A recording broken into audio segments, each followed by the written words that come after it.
Hey, I'm Hunt, and this is Hunt on LSU, your channel for LSU Fighting Tiger football talk. Enjoy the video. We want you to leave a comment below, hit that like button, and subscribe right below the video. Enjoy. To Tiger Stadium this fall. We'll be there before you know it, and it's the 100-year celebration of Tiger Stadium. So I was interested to get this press release earlier today and kind of go through it, and I don't have images of what this is going to look like. I think when we go in there for game number 2 of the season, we'll get the full effect of it. Actually, you know what? I'll probably get a decent look at it when I go in August when I do the annual Baton Rouge Alumni Association event that they have in the South Stadium Club. I'll get a good look at it then. So I might get it just before you, but the full effect is going to come for the first kickoff there inside Tiger Stadium. I'll read this from the press release sent out by LSU today. New video boards and speaker towers are going in. The screen in the north end zone, so that's that big jumbotron there in the north side of Tiger Stadium. It measures 5,624 feet. That is more than double what the previous screen was. The previous screen was 2,240. This is 5,624.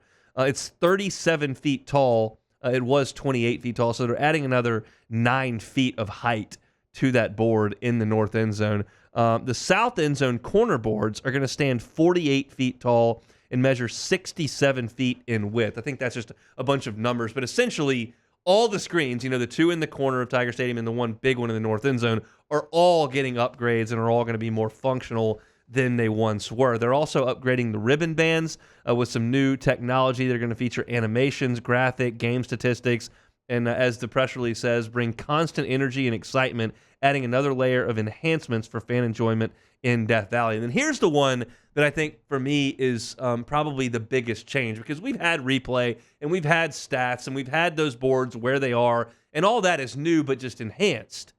This is brand spanking new. The LED lights have been installed in the chute where the Tigers take the field, as well as the field tunnels.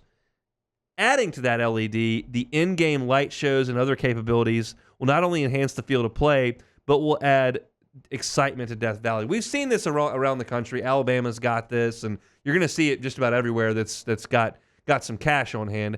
But LSU's going to turn this into a purple and gold light show when they take the field, when they score touchdowns, when they get a pick, when they get a third down, fourth down sack. Like, you're going to see a light show in Tiger Stadium. And we just talked about this, Beck, in the segment right before the top of the hour, how I'm a traditionalist and a curmudgeon, and I'm 80 years old, and everything I like is boring and dull. Correct. I'm all for this. This is great. Really? Okay. I don't like the pumped-in music. No. It feels like an NFL game, and I like the band playing. That is the traditionalist and the fuddy-duddy in me, and I understand that that's the minority.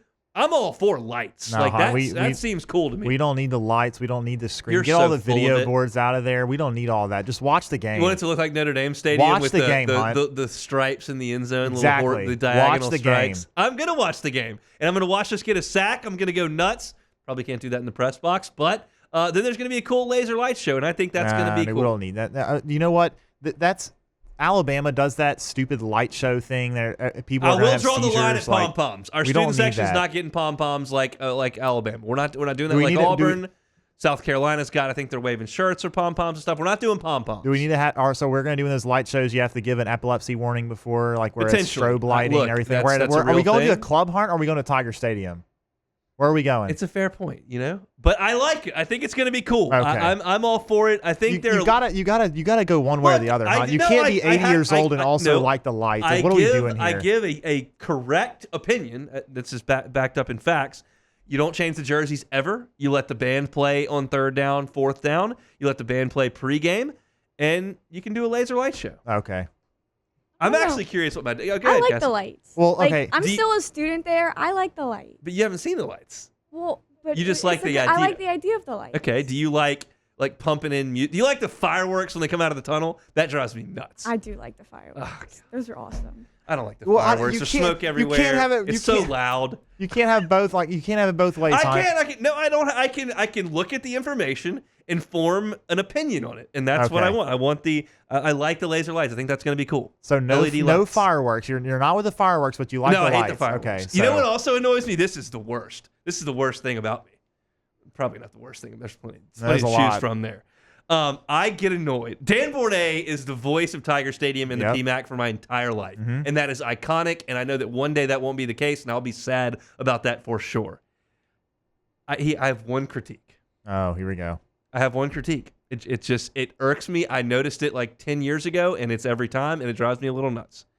What does he say when LSU takes the field? Do you know? Here come the Tigers. It says, ladies and gentlemen, it's Saturday night in Death Valley, and here come your Fighting Tigers of LSU. That's what he says. Okay. But he says, ladies and gentlemen, like 3 different times while they're coming out. And he does it every week. Well, why though? He goes, ladies and gentlemen. And like the team's coming out. Because he doesn't know. Ladies and gentlemen. And then I just go, well, let's just say it once. Well, does he not know? Maybe he just doesn't know No, exactly. it's every week. I think Oh. he just I think that's part of the build. And look, this is tongue in cheek because it doesn't matter. This is just me being annoying. I'm well aware of that. Like sometimes I really hate the alternate uniforms. Like I really don't like those. Of course. This is not to that level by any circumstance. It's 2 sentences that he says over the PA, and I adore Dan Bournet and his voice and think it's iconic in that stadium. But it does irk me just a little bit that every single week he says "ladies and gentlemen" like 3 times. I never noticed that. I mean, I covered the team in 2019. I never noticed he does that. I will tell you before the game. I'll have to before the game, pay and you pay attention. attention. He will say "ladies and gentlemen" at least 2, if not 3 times. And I just want one clean "ladies and gentlemen." And he's so clean with everything else he does. It's out of character for me. Have you ever asked anyone like about that? Like why he does that? I have not. Maybe you should ask him yourself. I will not. Okay. I'll just go on thinking, man, I wish he would just say it once. So there's your changes to Tiger Stadium coming up this year. LED boards, huge scoreboards.